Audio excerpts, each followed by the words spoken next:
Bonjour à tous et bienvenue pour ce quatrième épisode de Sortie de crise, l'émission digitale qui a pour vocation de réunir et de fédérer l'ensemble des acteurs de l'économie suisse pour les interroger sur leur réalité.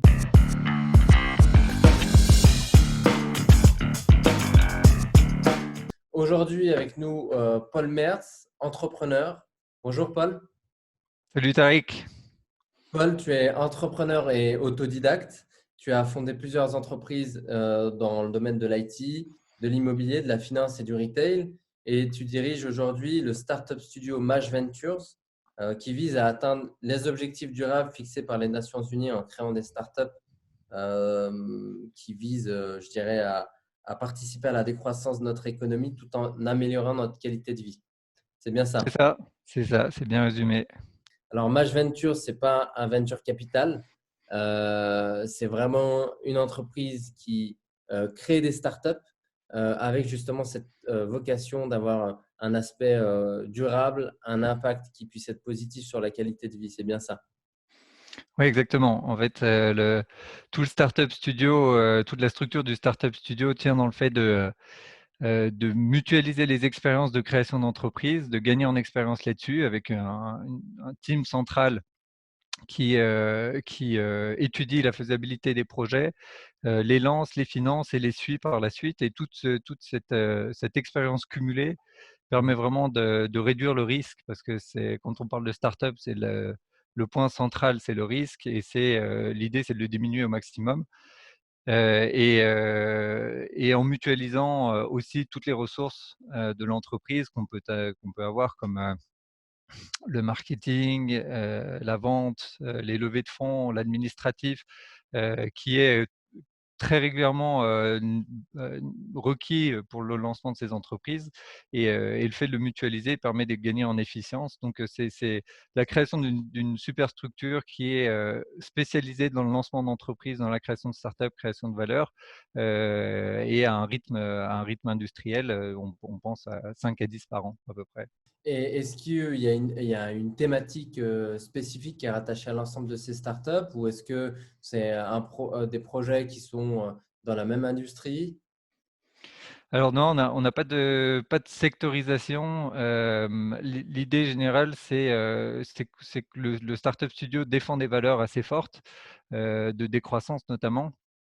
On pense que dans un monde fini, avec des ressources naturelles finies, on ne peut pas consommer de manière infinie et avec une croissance infinie et tout est focalisé là-dessus. On voit dans la société, quand on parle de décroissance, les gens pensent à retourner à la ferme et puis régresser en fait. Et nous, on a vraiment cette vision du progrès, au contraire, où on axe davantage l'évolution sur la qualité de vie, sur le progrès de la médecine, de la santé, des choses qui sont vraiment essentielles, qui sont centrales dans nos vies. Et l'idée qu'on a enfin, ce qu'on défend, c'est permettre d'accéder à cette décroissance, mais tout en fournissant de la joie. En fait, l'idée générale, c'est ça, c'est comment est-ce qu'on peut améliorer notre cadre de vie, réduire notre empreinte environnementale, réduire les inégalités sociales, consommer moins mais consommer mieux, et tout en améliorant les conditions de vie d'un point de vue de la santé, d'un point de vue de la joie, de la créativité et d'autres facteurs qui sont aujourd'hui un peu sous-estimés.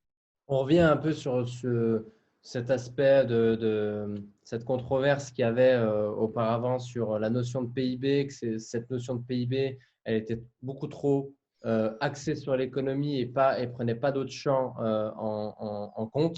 Là, on est sur un champ qui est un peu plus englobant de se dire, on a des startups, on les crée, elles ont un impact et cet impact, il n'est pas uniquement financier, mais il est également, je dirais, mesurable sur d'autres champs de vie. Donc, ça peut être qualité de l'air, comme tu dis, ou qualité, par exemple, des ressources qu'on peut utiliser ou acheter, ou même l'amélioration de certains process de transport, par exemple, de logistique ou autre, pour essayer de diminuer le bilan carbone. Est-ce que c'est ce type de sujet dont on parle? Ouais, c'est exactement ça. En fait, un exemple tout bête, mais c'est la qualité de l'alimentation. On se rend compte qu'on est arrivé à une super production. Aujourd'hui, on arrive à croître de manière importante la production de nourriture. Pour autant, les tomates qu'on mange ont quasiment plus aucun goût. Les fruits et légumes ont de moins en moins de goût, ont de moins en moins de qualité nutritive, alors que c'est central et que ça devrait être clé. Et c'est un exemple parmi beaucoup d'autres, mais l'idée, c'est de remettre au centre de nos attentions ce qui mérite réellement de l'être du point de vue de la vie et surtout du point de vue de la société, du vivre ensemble. Et effectivement, aujourd'hui, les indicateurs qu'on utilise sont très axés sur le PIB, donc sur la consommation. Et je veux dire, c'est central dans toutes les entreprises et c'est même inscrit dans les statuts des entreprises. Un dirigeant a le devoir de faire fructifier son entreprise. Les impacts, le côté social n'est pas pris en compte, environnemental n'est pas pris en compte. Le seul devoir d'un dirigeant dans une entreprise classique aujourd'hui, c'est de faire fructifier le capital et de défendre l'intérêt des actionnaires. Donc nous, on veut être plus large, effectivement, sans oublier ce côté-là qui est important aussi, la création de valeur. Et on n'est pas idéaliste dans ce sens-là, c'est-à-dire qu'on est très pragmatique et une entreprise doit tourner, doit fructifier, préserver ses marges, enfin, générer du capital, du chiffre d'affaires, pardon. Et donc, du coup, c'est aussi important dans nos entreprises, mais ce ne sont pas les seules métriques. Il y a d'autres métriques qui viennent à côté et qui sont, à notre sens, tout aussi importants. Alors justement, sur ce point, je pense qui est à noter, c'est on n'est pas du tout dans une vision idéaliste et puis on n'est pas non plus dans une vision qui est purement financière. Et ce qui est intéressant, c'est que c'est un peu la somme, un peu le meilleur des deux mondes quelque part, de pouvoir se dire, on va créer des business qui puissent répondre à une réelle utilité avec un réel impact tout en préservant à la fois les clients, les partenaires et soi-même dans une charte qui puisse être la plus éthique possible en Mhm. fonction justement aussi de l'orientation du business qui déjà se veut éthique. Et le deuxième point, c'est aussi avoir cette capacité de pouvoir faire croître ces business-là en utilisant exactement les mêmes éléments financiers qu'on peut connaître, mais en essayant justement là de ne pas maximiser le profit, mais plutôt de se dire finalement comment est-ce qu'on arrive à avoir une redistribution qui puisse être équitable et faire en sorte, je dirais, d'amener un business qui puisse à la fois mutualiser les ressources et avoir un impact sur plutôt un écosystème d'entreprise qui sert la mission de votre business. C'est bien ça. Ouais, c'est exactement ça. En fait, l'origine de tout ça, c'est que j'ai eu la chance j'ai travaillé dans la vente très tôt, entre 19 et 21 ans, et j'ai gagné vraiment beaucoup d'argent. Parce que c'était en Suisse, parce que j'ai eu la chance de pouvoir travailler en Suisse, et parce que j'étais dans la vente et que je performais bien dans la vente. J'ai eu la chance de pouvoir gagner beaucoup d'argent et pour autant, j'ai jamais eu dans ma vie de période aussi creuse d'un point de vue du moral, d'un point de vue, de l'énergie, d'un point de vue de la compréhension du monde qui m'entourait et il y avait vraiment un sentiment de vide, et alors même que je gagnais beaucoup d'argent. Et du coup, j'ai compris assez tôt qu'il n'y avait pas de relation directe entre le bonheur et l'argent, ou du moins dans une certaine mesure, mais pas au-delà. Et du coup, aujourd'hui, mon focus, et depuis ce moment-là, mon focus est plus du tout sur le capital, sur l'argent, sur l'apparence, sur les codes, mais beaucoup plus sur le sens, sur pourquoi est-ce qu'on fait ce qu'on fait, quelle trace on laisse sur terre, quel est le sens du collectif, quel est le sens de l'apprentissage, du partage, qui m'ont beaucoup enrichi. Donc, j'ai fait, depuis que j'ai depuis que j'ai 20 ans, j'ai fait que de perdre en pouvoir d'achat et de gagner en qualité de vie et gagner en en sens et en plénitude, on pourrait dire en bonheur. Et donc ça, c'est des signaux forts pour moi et je pense qu'on est beaucoup à le partager et je veux maintenant permettre à ce modèle-là d'avoir un cadre pour grandir, pour grossir et retrouver des gens qui partagent nos idées. Tout le monde n'est pas comme ça et je pense que partout, dans n'importe quelle société, on a besoin de diversité. Mais ce qu'on essaie, c'est de permettre aux gens qui ont cette même vision du monde, de pouvoir travailler avec nous, de pouvoir se développer et puis de pouvoir changer à notre échelle les projets, de pouvoir changer à notre échelle l'économie, l'organisation de la société. Et, C'est très intéressant parce que c'est aussi à contre-pied avec je dirais l'état d'esprit un peu dominant qu'on a aujourd'hui. C'est si tu n'es pas un entrepreneur ou un start-upper, tu as raté ta vie. Si tu n'es pas Mark Zuckerberg avec des millions ou des milliards sur ton compte, tu as raté ta vie. Et puis finalement, voilà, des éléments qui sont purement sur des aspects financiers purs et durs. Et il y a beaucoup d'entrepreneurs et de start-uppers qui je dirais, travaillent ou qui réalisent aussi beaucoup de choses sans avoir cette quête de sens. Mais finalement, on la retrouve toujours. C'est ce que tu disais, peut-être voilà, de 19 à 21 ans, tu as travaillé dans la vente. Et puis, au fur et à mesure, tu t'es quand même rendu compte euh, de cette réalité, que l'argent ne fait pas tout, que l'argent est une conséquence, que c'est généralement plus un véhicule ou un vecteur, je dirais, qu'on peut orienter dans une direction ou dans une autre, mais le champ des idées et puis le champ je dirais, de ce en quoi on croit vraiment doit émaner, en fait. Et c'est ce que tu dis, justement. ouais, ouais, exactement, exactement. En fait, je crois qu'il y a enfin, le star system existe partout et existe dans l'entrepreneuriat aussi. Je pense qu'il faut remettre, enfin, faut bien expliquer aux gens ce qu'est l'entrepreneuriat. C'est avant tout, c'est une aventure dont l'issue est hautement incertaine. C'est une école de la vie, c'est un parcours, c'est de manière générale très dur aussi. On a tendance à le romantiser et à parler que des stars, mais c'est des partenariats, c'est des parcours qui sont généralement très durs, qui sont bourrés d'épreuves qui paraissent insurmontables et finalement elles finissent toujours par être surmontées. Mais ce star system est assez paradoxal parce quand on parle de Mark Zuckerberg, de Elon Musk, de toutes ces grandes stars de l'entrepreneuriat, ça correspond à des grandes stars de la chanson euh, ou des stars de Formule 1, des pilotes qui essaient de devenir enfin, pro en Formule 1, et il y en a des tonnes. Ceux qui sont réellement à la tête, il y en a très peu. Donc tout l'écosystème qu'il y a derrière existe réellement. Je pense qu'il faut, il faut prendre un peu de recul par rapport à ça, et la vision et la mission est centrale là-dedans. C'est de se dire, je fais ce que je fais parce que j'y crois, et peu importe si je deviens une superstar ou si je réussis à vivoter à ma petite échelle, c'est déjà vachement bien. Il faut être fier de ça, et faut arrêter de communiquer uniquement sur les stars. Il y a tout un écosystème de gens qui travaillent au quotidien sur des projets qui ont du sens, qui emploient du monde, qui emploient des gens, qui fédèrent et qui ont un intérêt qui est très fort, et c'est tout aussi honorable.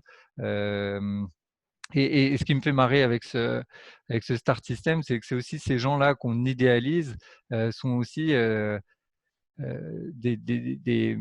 généralement des entreprises qui ont un impact sur la planète qui est hyper défavorable. Si on parle d'Amazon, c'est des milliers de containers enfin, entre la Chine et l'Europe et les États-Unis, bourrés de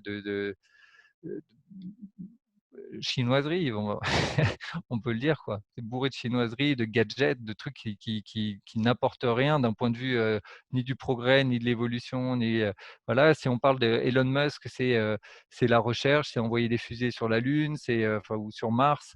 De nouveau, on peut se poser la question, oui, c'est la recherche, oui, c'est le progrès. Maintenant, quel est l'impact de tout ça sur la vie, sur les gens, sur les sociétés, dans leur diversité, dans leur nombre?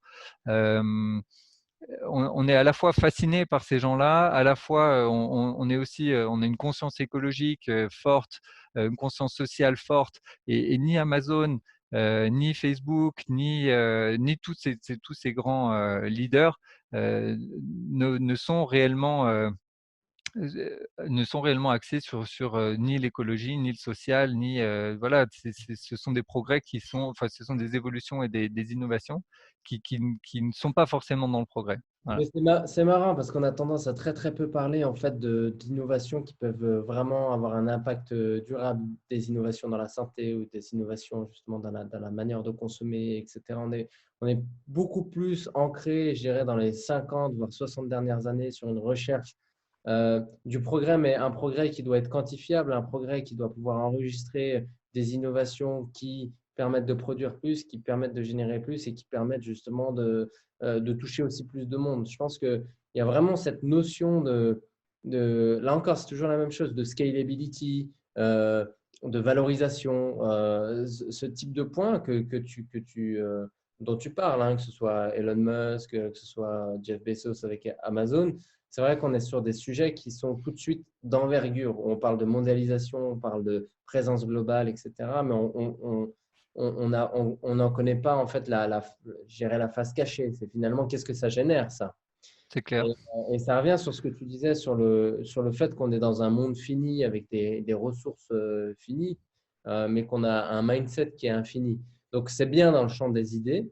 Après, dans le champ du concret, aujourd'hui, on se rend compte, hein, que ce soit autant l'écologie, que ce soit autant les crises financières ou autres, on subit et qui sont finalement le résultat et les conséquences de plusieurs décennies, je dirais, de politique économique ou de politique écologique à proprement parler. Il n'y en a pas vraiment eu, mais voilà. Et je pense que pour essayer peut-être de recadrer les choses et aussi d'apporter un peu plus de précision un peu à notre auditoire, euh, c'est que tu as lancé des projets et tu as des projets qui marchent. Je veux dire, tu as lancé un projet de maison autonome au Portugal que tu vas pouvoir développer prochainement. Il a fait d'ailleurs la une du magazine PME le mois passé, je crois, au mois d'avril, c'est ça. Enfin, on est encore au mois d'avril, même si on touche à la fin. Est-ce que tu peux nous en parler un peu plus? Parce qu'il y a, dans le discours, on sent beaucoup voilà, de sens. Certains pourront te targuer d'être un philosophe ou d'être un idéaliste, mais de l'autre côté, il y a des vraies réalisations. Et j'aimerais que tu puisses simplement nous parler un peu de ces réalisations pour qu'on sente aussi ce côté très concret derrière ce que tu dis, cette Ouais, proof. ouais, bien sûr. Le, on a effectivement quelques startups en cours de développement dans notre startup studio. Mais par exemple, pour parler d'un sujet qui est plus genevois et qui est plus suisse, on a développé enfin, on a racheté une marque qui s'appelle Moto Sacoche, qui est une marque de moto suisse qui a eu un succès assez international entre 1899 et 1950, qui ont équipé la plupart des manufacturiers de motos de l'époque, qui ont gagné des records du monde, etc. Donc avec une vraie notoriété, un vrai savoir-faire industriel. Et on est en train de redévelopper une gamme de vélos électriques de la marque Moto Sacoche. Et on travaille uniquement avec des partenaires suisses sur la conception du moteur. On travaille aussi en sourcing européen, là où tous les concurrents vont se sourcer à Taïwan et à l'autre bout du monde. Nous, on essaie vraiment de maximiser l'ensemble des processus et du sourcing pour que ce soit en Europe. On assemble les moteurs en Suisse, on les monte en Suisse. Donc tout ce circuit court industriel, c'est vraiment de manière très pragmatique. C'est une nouvelle façon de concevoir, de concevoir la production. De la même façon, on peut aussi voir ça d'un point de vue de l'autonomie, c'est-à-dire qu'aujourd'hui, on n'est plus capable en Suisse de produire des outils de locomotion ou des véhicules chez nous. Donc, en termes d'autonomie, on voit ce qui se passe avec les masques aujourd'hui en Chine, par exemple, mais avec les médicaments, etc., qui sont des sujets bien plus cruciaux et bien plus vitaux. Mais aujourd'hui, il y a vraiment ce besoin de regagner en autonomie et d'être capable de vivre au-delà, enfin, si les frontières sont fermées ou si les relations économiques se tendent, de continuer à se développer, à vivre. Et pour ça, la mobilité est assez centrale. Et particulièrement dans le cas du coronavirus et des lendemains du coronavirus, c'est ce qu'on va voir d'ici quelques mois. comment est-ce qu'on va se mettre à se déplacer? Comment est-ce qu'on va se mettre est-ce que les gens vont continuer à prendre les transports en commun avec la proximité? Est-ce qu'il n'y aura pas besoin de gagner en liberté? Est-ce que, hem et donc le vélo, par exemple, peut vraiment paraître une bonne solution là-dedans. C'est des solutions écologiques. Donc voilà, de nouveau, on crée une start-up, mais derrière, on se dit: «OK, comment est-ce que c'est du transport, comment on transporte les gens? Est-ce que le vélo est pas la meilleure solution finalement?» Mais il faut que ça reste pratique, donc vélo électrique parce que, il y a des côtes, parce que, on ne peut pas transpirer pour aller au boulot, parce que donc voilà ça peut permettre et c'est là où je dis, ce sont des progrès qui amènent aussi du bonheur, parce que, et des évolutions et un travail qui à la fois vise à la réduction, mais aussi au bonheur. C'est que, et j'en ai fait l'expérience et les cyclistes le savent, c'est que quand tu te déplaces en vélo, d'un rendez-vous à une autre, tu respires, tu es à l'air libre et cetera et ça apporte du bonheur. Ça fait tourner les jambes, on a tous besoin d'exercice parce qu'on est dans des jobs hyper nomades, donc on est assis devant l'ordi toute la journée. Donc on a besoin de ça et c'est à la fois, repenser le système, de distribution, le système de production, pour que ce soit plus local, plus avec des matériaux plus naturels. On essaie d'utiliser des matériaux composites faits à base de fibres de lin à la place de fibres de carbone. Donc toute cette réflexion, sur, notre façon de vivre, de s'organiser, de consommer et cetera, vit à travers ces startups et se développe à travers ces startups. Et il y a plein d'exemples et je pense que tout est à réinventer en fait. On a tellement, foncé tête dans le guidon, avec nos objectifs de rentabilité, de croissance et cetera, qu'on a oublié certaines choses et je pense qu'aujourd'hui tout est à réinventer, tout est à repenser, tout est à réinventer et c'est une terre d'opportunités d'un point de vue du business et je pense qu'on peut combiner effectivement les affaires et l'écologie et le social et de Et manière très c'est hyper pragmatique. intéressant ce que tu dis. Et justement, on l'a vu, je pense que la crise du coronavirus, elle a accéléré les choses. En tout cas, elle a pu montrer de manière beaucoup plus précise en fait les faiblesses qu'on avait pu avoir. Le fait d'avoir une globalisation où chaque entreprise, chaque fournisseur, client-fournisseur était, je dirais, interconnecté. Un qui est aux États-Unis, l'autre qui est en Europe, l'autre qui est en Chine. Finalement, on se rend compte qu'on est extrêmement fragile en fait si un de nos voisins n'a plus cette capacité de pouvoir produire, par exemple, ou distribuer. Et tu le cites justement. Je pense que quand on parle aussi des frontières, on revient aussi sur les notions de proximité, alors qu'avant on était sur des notions globales. Mais je pense que justement, il y a encore une fois, hein, le meilleur des deux mondes, comme je le dis, avec à la fois cette notion globale par la connectivité que peut apporter l'Internet et en même temps vraiment cette compréhension beaucoup plus locale avec cette capacité justement de travailler sur des aspects de proximité et qui sont beaucoup plus durables. Donc je pense que c'est pas, on n'est pas en contradiction sur les modèles d'affaires, mais par contre on est plus en contradiction avec la conscience qu'on a de faire les choses. L'ancienne conscience qui est très, très financière et très portée sur le rendement, mais sans forcément de compréhension sur l'aspect local. On a une compréhension sur l'offre et la demande, mais pas forcément sur les habitudes de consommation et les besoins de consommation et comment est-ce qu'ils peuvent être durables. Et de l'autre côté, une prise de conscience qui est, je veux dire, qui est héritée hein, depuis les années, au moins les années 60-70 jusqu'à aujourd'hui, c'est de se dire, ah bah, il y a eu l'Holocauste, c'était une catastrophe humaine dans tous les sens. On a eu des crises écologiques, on pense à Tchernobyl par exemple. On a eu des crises aussi institutionnelles, hein, avec aux États-Unis la crise du Watergate en 1974. Et sur tous ces éléments, il y a une émergence de se dire, mais finalement, en fait, on peut construire et on peut avoir un monde qui fait beaucoup plus de sens et qui nous permet, en tant qu'individu, non pas de courir dans une roue comme un hamster, parce que dans toutes les entreprises, je pense qu'il y a n'importe quelle personne qu'on peut interroger, il y en a beaucoup qui courent dans cette roue de hamster, mais au final, c'est la vitesse qui nous dicte les efforts, on va dire. Mais c'est très intéressant, en tout cas, toute cette perspective que tu as citée. Et j'aimerais revenir sur l'aspect de crise, parce qu'on parle du coronavirus, qui est une crise. Comme tu as pu le citer en début d'émission, enfin, en tant qu'entrepreneur, on a tendance à traverser énormément de crises, sauf que personne ne le voit. Là, c'est une crise qui est un tout petit peu plus globale. Comment est-ce que toi, de ton côté, est-ce que tu as eu à te réinventer? Est-ce que tu as eu une nécessité de changer des éléments? Est-ce que sur la manière de travailler avec tes équipes, Est-ce que ça a été un problème? Est-ce que tu peux nous parler un peu plus de ton quotidien vis-à-vis de cette crise? Écoute, non, il y a pas eu, pour nous, très peu de changements parce qu'en fait, on est une entreprise, de culture digitale. Ma 1re entreprise que j'ai montée, à 24 ans, c'était, Mage Digital, qui existe toujours, et qui est une entreprise d'IT. Et dans l'IT, ça fait des années, en fait, qu'on est habitué au travail à distance parce que, parce que le code est sur des serveurs et dans le cloud. Donc la culture digitale, on l'a de manière complètement intégrée.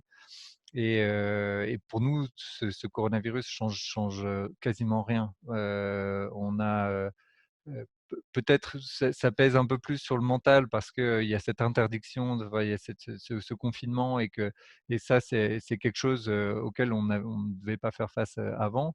Tu as toujours la possibilité de sortir, de t'aérer. Donc c'est peut-être la seule chose sur laquelle je suis un peu plus vigilant, à poser plus de questions aux employés: «Comment tu vas?» Et d'essayer de philosopher ensemble, de s'encourager, de se supporter, les uns les autres. Mais de manière générale, il y a pas il y a, heu, l'opération elle a déjà été faite et nous, c'est dans nos gènes. Donc on continue et ça a très Ce qui peu est d'impact. intéressant, en fait, c'est que ce qui est intéressant, c'est que dans une logique aussi d'entreprise digitale et aussi une entreprise avec des valeurs et une culture qui est dans l'air du temps, on est beaucoup plus dans une notion de cette adversité, elle est aussi une opportunité pour vous d'échanger, de se dire, mais finalement, on peut encore accélérer, on peut encore proposer justement des entreprises ou voilà, des startups ou en tout cas des créations qui permettent d'avoir un réel impact aussi. Je pense que ça a prouvé quelque part qu'il y avait des limites. Et je pense que voilà, dans votre culture d'entreprise, vous êtes aussi beaucoup sur l'échange, la compréhension de l'un et de l'autre, et puis surtout une mission commune. Et d'ailleurs, sur l'épisode 2, on en parlait avec Mehdi Zemmour, qui lui a travaillé avec 19 talents dans le monde entier. Ils sont complètement en remote. Le seul point, en fait, sur lequel il a été touché, c'est vraiment le fait aussi comment dire, la demande parfois peut diminuer. Et donc, Mmh. le business forcément diminue, mais il y a quand même cette agilité parce qu'ils travaillent avec des personnes à distance, des personnes qui, eux, ont créé leur propre boulot, se sont concentrés sur exactement ce qu'ils voulaient faire. Et je pense que c'est aussi propre à notre génération de vouloir, je dirais, investir de son temps dans quelque chose qui nous nourrit, au-delà juste d'avoir une fonction purement, entre guillemets, industrielle de répétition des tâches. On est vraiment sur quelque chose où on réussit à apporter notre valeur ajoutée dans quelque chose qui fait sens pour nous. Et dans ce que tu fais, il y a énormément de sens parce qu'il y a une vision aussi, euh, tant morale que philosophique, que business, qui te tient en fait, de bout en bout. Ouais. Ouais, là-dessus, et je pense que dans les organisations, de toute façon, on va être confronté tôt ou tard. Enfin, il y a un besoin de sens, qui est énorme. Les employés demandent de plus en plus et il y a beaucoup j'observe beaucoup de démissions dans les entreprises, parce que les gens n'ont pas de sens, ne comprennent pas ce qu'ils font, pourquoi, à quoi ça sert.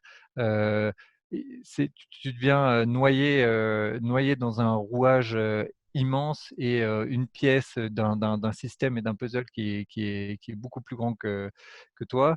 Et du coup, il y a une perte de sens qui est énorme et qui est cruciale. Et je Mhm. pense qu'il va y avoir une responsabilité, et si on veut sourcer, enfin, les entreprises qui veulent être capables de sourcer des talents vont être obligées de remettre le sens au centre des organisations, et au centre des jobs qu'ils vont proposer. Et ça va passer par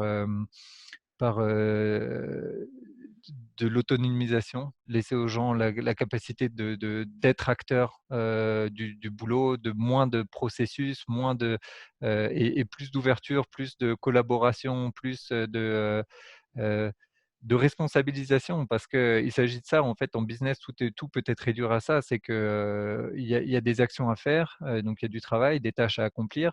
Hem Et il y a, si ça fonctionne bien, des rewards, et si ça fonctionne pas, des punitions, enfin des punitions dans le sens où, ça peut impacter négativement la société. Et donc si tout le monde arrive à comprendre ses objectifs, et partage ces objectifs, et enfin donc les comprend et les partage, hem il peut y avoir un renouveau et une créativité qui est folle dans l'organisation et dans la façon de collaborer au sein des entreprises et qui peut Justement, redonner du sens. sur ce sujet qui est vraiment un sujet de management pour le coup, il y a l'ancienne école, en tout cas l'ancien modèle qui était beaucoup sur une notion très pyramidale où finalement le chef qui était en haut décidait, puis finalement tu exécutais sans même savoir pourquoi tu le faisais, ou du moins sans avoir ce sens dont tu parles. Et aujourd'hui, une notion qui devient un peu plus de tribu dans l'entreprise. On parle de business unit, mais ce n'est pas que Ouais, ça. Des personnes qui ont cette capacité de pouvoir échanger entre eux et de pouvoir avoir vraiment comme on dit, cette big picture, hein, qui est une visibilité un peu plus globale et savoir exactement qu'est-ce qu'on est en train de faire et quelles interdépendances on a vis-à-vis des autres ouais, également. Et je pense que cette autonomie, elle vient aussi du caractère de ce qu'on recherche, en fait, de se dire je suis avec mes semblables, on est en train de créer quelque chose et ce quelque chose va avoir un impact et je collabore avec les autres et j'essaie de m'intéresser aussi aux autres pour voir de quelle manière est-ce qu'on va pouvoir réussir à travailler. Et là, dans ce nouveau modèle qui est autant les modèles d'holacratie ou autres, on est vraiment sur une notion où en fait le remote fait complètement sens et en fait, l'autonomie fait complètement sens. Et aujourd'hui, on se rend compte que beaucoup aussi dans les processus de recrutement, on a beaucoup d'entreprises qui demandent des intrapreneurs ou des gens qui ont un état d'esprit entrepreneurial. Ce que ça veut dire, c'est quelqu'un qui arrive à pouvoir être autonome, répondre aux attentes en termes d'objectifs et avoir cette capacité de pouvoir, en fonction, hein, en fonction des problèmes et des obstacles, de pouvoir les solutionner par lui-même plutôt que de donner la patate chaude à quelqu'un d'autre. Et ça, je pense que c'est aussi le propre de ce qui va venir. Et je pense que ce qui est hyper intéressant aujourd'hui, c'est aussi de mieux comprendre en t'écoutant les perspectives du futur du travail. Quelles sont les perspectives du futur du travail? Qu'est-ce qu'on va avoir demain? Quelle va être l'économie de demain, à ton avis? Justement, il va falloir, ce qui va être clé dans les entreprises et dans les organisations, c'est de partager des visions et d'avoir des visions claires, ce qui aujourd'hui n'est assez peu le cas. En fait, on a une compréhension assez productiviste de l'entreprise avec justement des tâches à abattre, etc., mais pas de partage de vision. Donc ça, je pense que ce qui va être clé, c'est ça, c'est de rendre le travail, que le travail soit une source d'émancipation pour les employés et que cette émancipation individuels servent des intérêts collectifs et pour ça, il faut ouais, Moi, juste de te couper parce que je rebondis sur ce point qui est hyper intéressant, mais il y a aussi une grosse différence entre le marketing et la communication qu'on vend en investissant dans les marques employeurs et la réalité en fait de ce qu'on propose. Là, ce dont tu es en train de parler, c'est vraiment quelque chose qui est censé être fondamental dans le cadre de l'organisation concrète d'une entreprise et non pas juste de dire voilà, on est innovant, on est en avance, on est super bien, venez, rejoignez-nous. ouais, Comme un argument en fait qui permet de mieux négocier ou de mieux faire l'acquisition de talents. ouais, C'est comme ce que tu disais tout à l'heure, c'est un peu ce côté de star system. Et je pense qu'il y a aussi cette, entre guillemets, starification des entreprises, notamment par leur communication, pour attirer des talents. Mais par contre, des fois, la réalité n'est pas celle qu'on nous a fait miroiter, je dirais. ouais. Après, il y a un problème, c'est le marketing classique. Je pense que de manière générale, on a un problème avec le marketing qui aujourd'hui est plutôt porté sur l'intention que sur ce qui est réellement fait. Et je pense que ça va évoluer parce que les consommateurs sont de plus en plus demandeurs de transparence. On voit la méfiance globale, le niveau de méfiance a explosé. Je pense que c'est dû notamment à l'information, au trop plein d'informations, trop de sources d'informations, toutes contradictoires. Donc il y a une méfiance qui s'installe et qui s'instaure naturelle. Et puis après, il y a tout le défi aussi des politiques, des mensonges politiques qui éveillent cette méfiance. Et aujourd'hui, le consommateur est de plus en plus est post-coronavirus, ça va être encore pire. C'est que le consommateur est noyé dans cette masse d'informations, se méfie parce qu'on lui ment, ou alors il a l'impression qu'on lui ment parce qu'il a des sources contradictoires. Et du coup, la transparence dans les entreprises va être vraiment clé, parce qu'il va falloir maintenant rassurer le consommateur et dire, au-delà de au-delà de nos arguments marketing, au-delà de notre communication, on est comme ça. Vous pouvez le vérifier, c'est palpable. Et c'est Donc, assez, et c'est assez marrant parce que le consommateur, c'est aussi l'employé ou l'employeur. Donc, en fait, on a aussi ce même c'est son la de même chose. cloche, Ouais, des vases exactement. communicants entre les différents points. Ça, Et c'est la même chose, et je pense donc il va falloir être précis là-dessus, offrir de la transparence.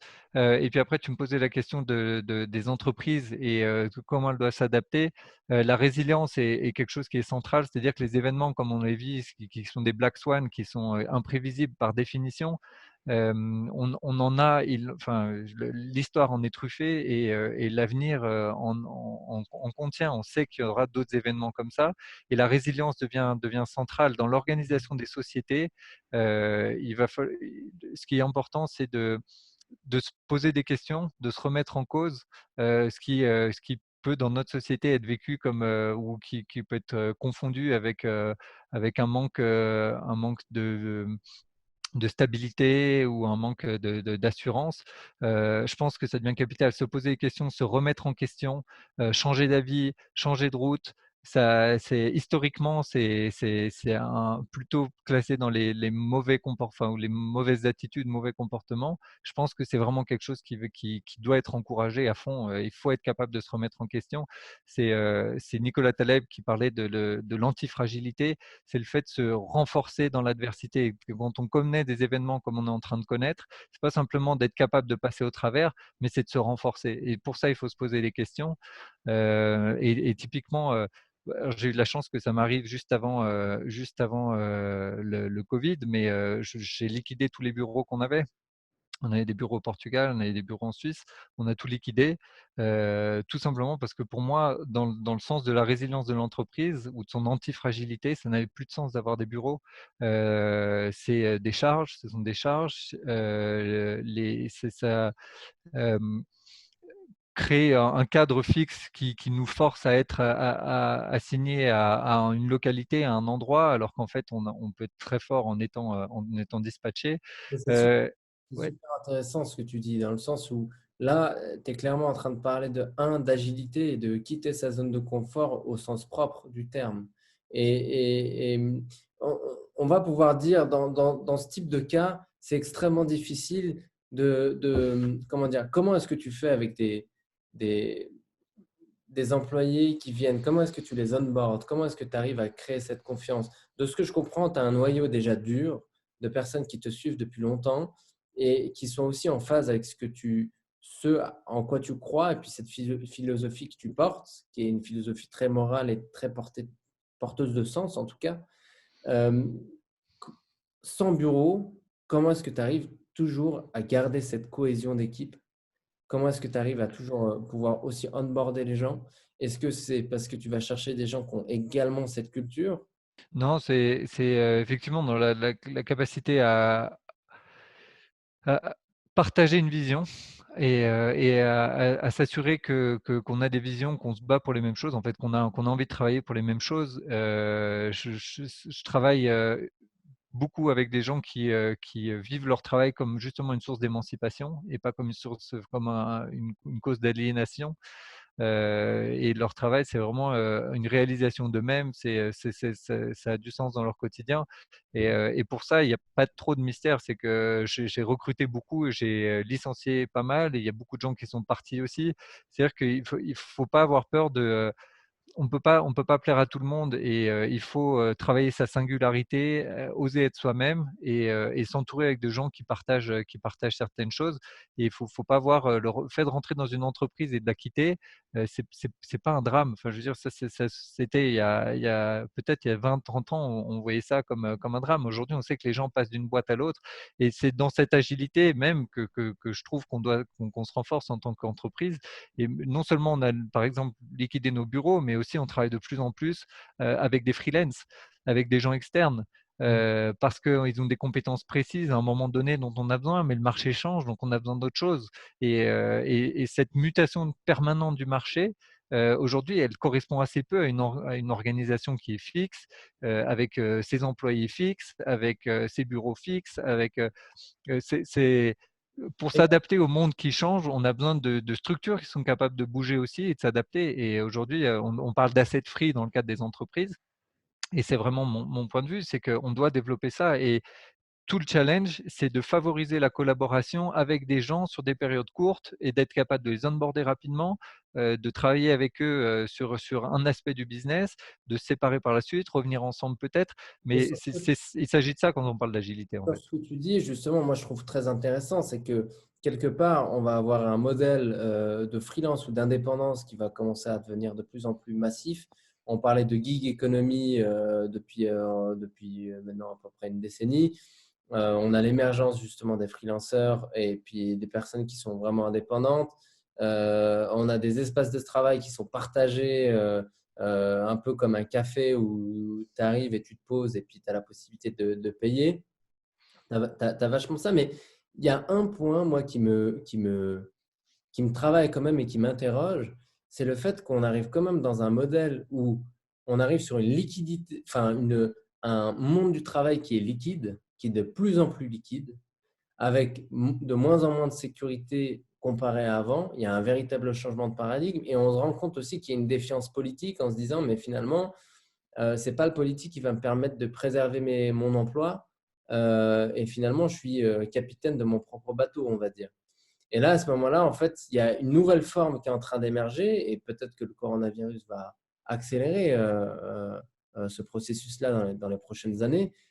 Mais c'est effectivement de travailler sur des projets extrêmement précis, dans des temporalités qui sont précises et de plutôt commencer vraiment à travailler sur des notions, un, de confiance, deux, de compétence et trois, de flexibilité.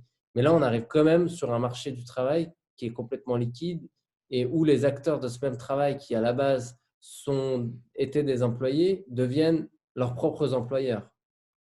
Oui, exact. Ce qui vient avec un lot de responsabilités important, avec des inconvénients bien sûr, en termes de stabilité, et cetera. Mais il y a aussi plein de modèles qui voient le jour justement d'indépendants, mais qui se regroupent en collaboratif, en coopérative, et qui pourvoient à leur stabilité grâce à des petits fonds de compensation qu'ils font entre eux, et cetera.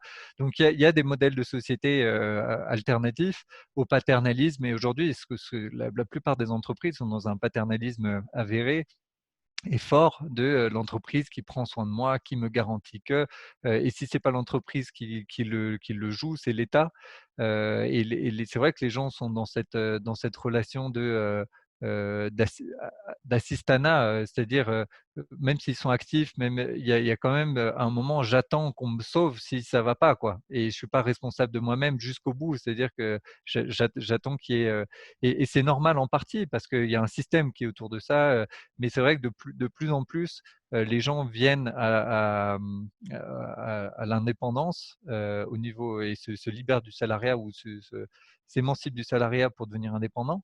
Et cet indépendant vient avec un coût et ça ne convient pas à tout le monde. Il y a beaucoup de gens qui deviennent freelancers et qui rentrent en entreprise après parce qu'ils se rendent compte qu'ils ne sont pas capables de gérer le stress qui va avec, etc. Donc il y a aussi toute une culture à avoir à côté. Il y a aussi une certaine forme d'organisation peut-être à réinventer.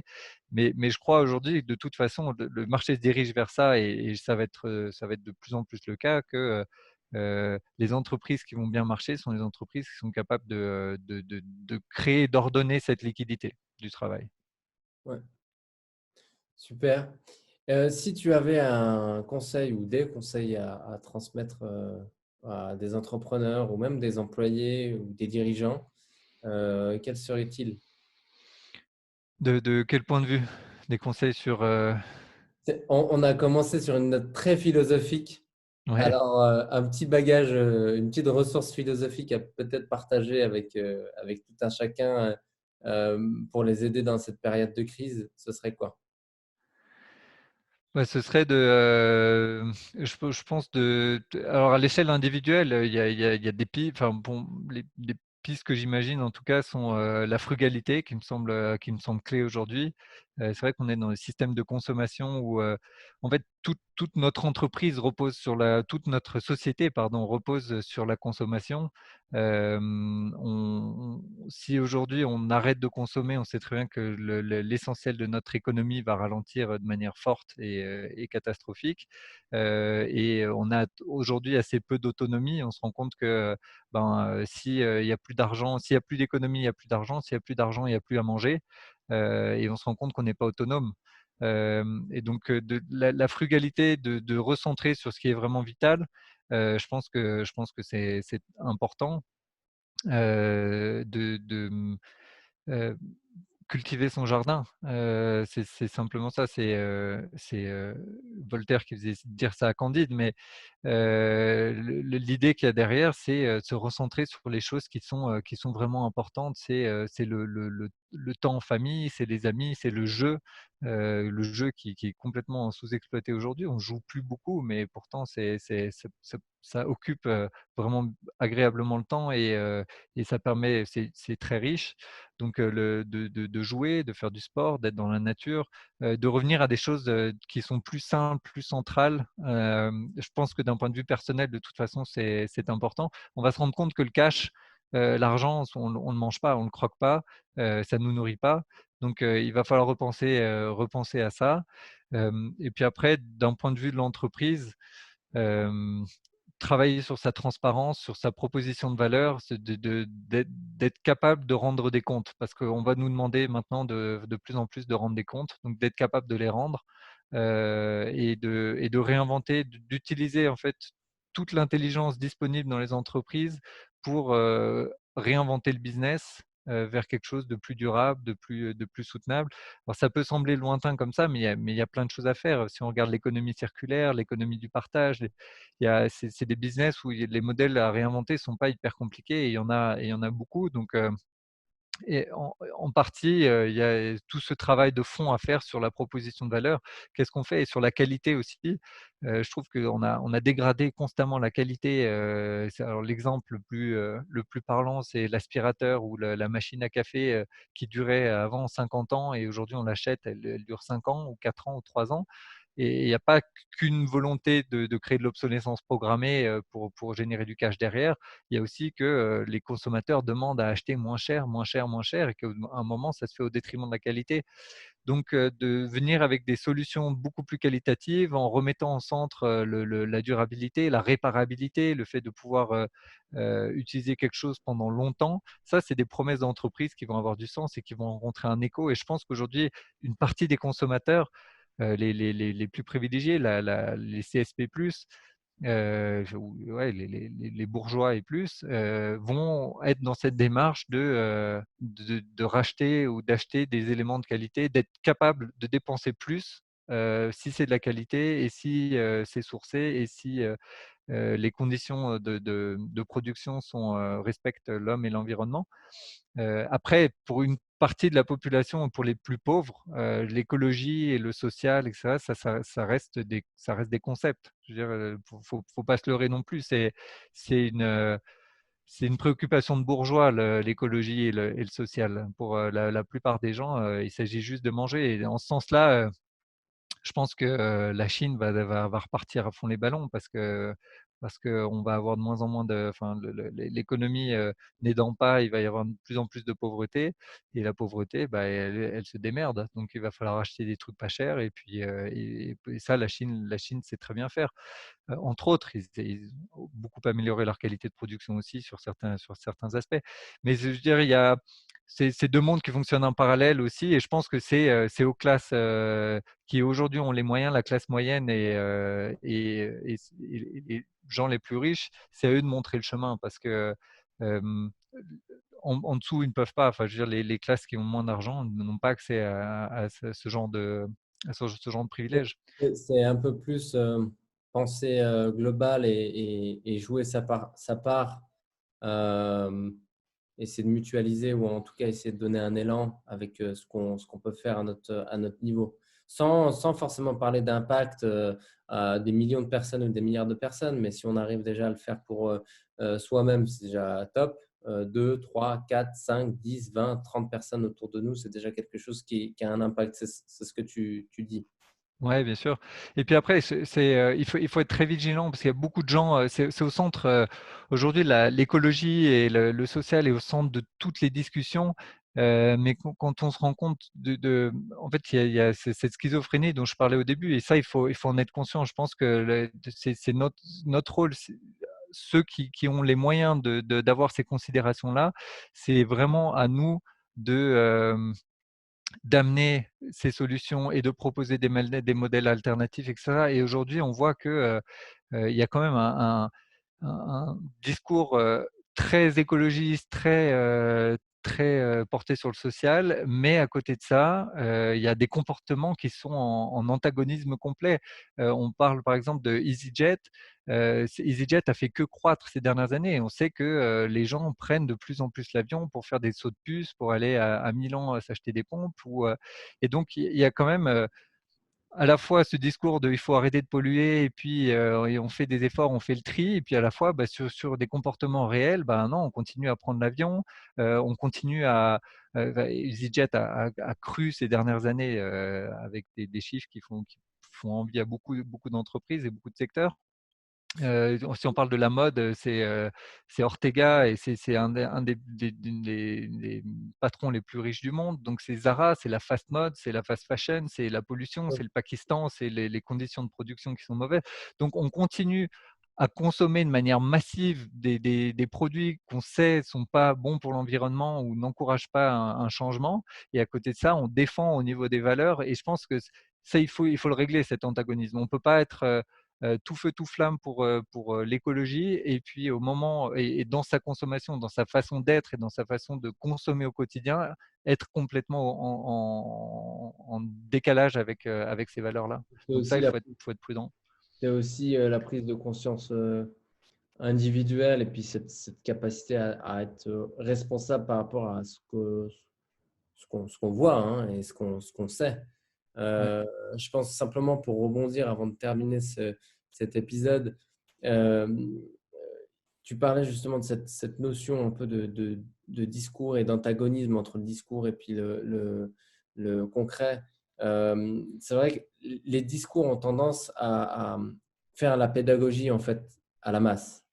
C'est de dire, ah, mais forcément, c'est pas bien. Mais par contre, c'est vrai que dans le day-to-day, on a tendance à avoir des offres et des services qu'on appelle disruptifs parce qu'un EasyJet, jamais on n'aurait cru possible d'avoir autant d'allers-retours en un jour en ayant des prix cassés.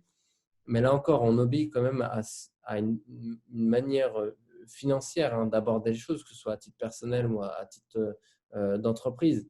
Essayer de trouver les bons plans, les choses à pas cher.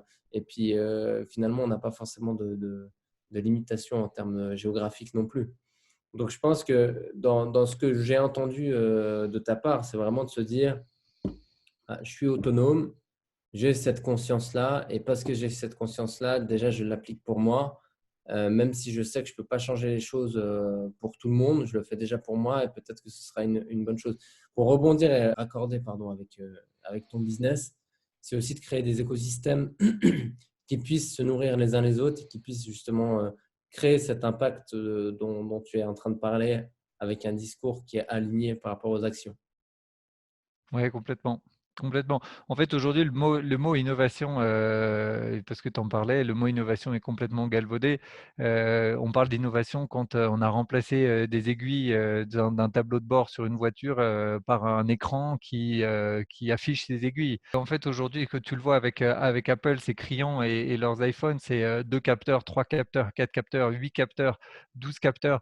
À la fin, pourquoi faire? Est-ce que ça améliore mes photos? Est-ce que ça améliore mon usage?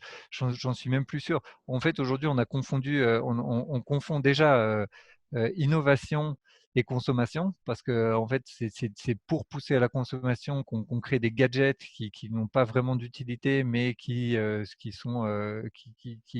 rendent les projets ou les produits plus sexy. Donc, c'est du marketing.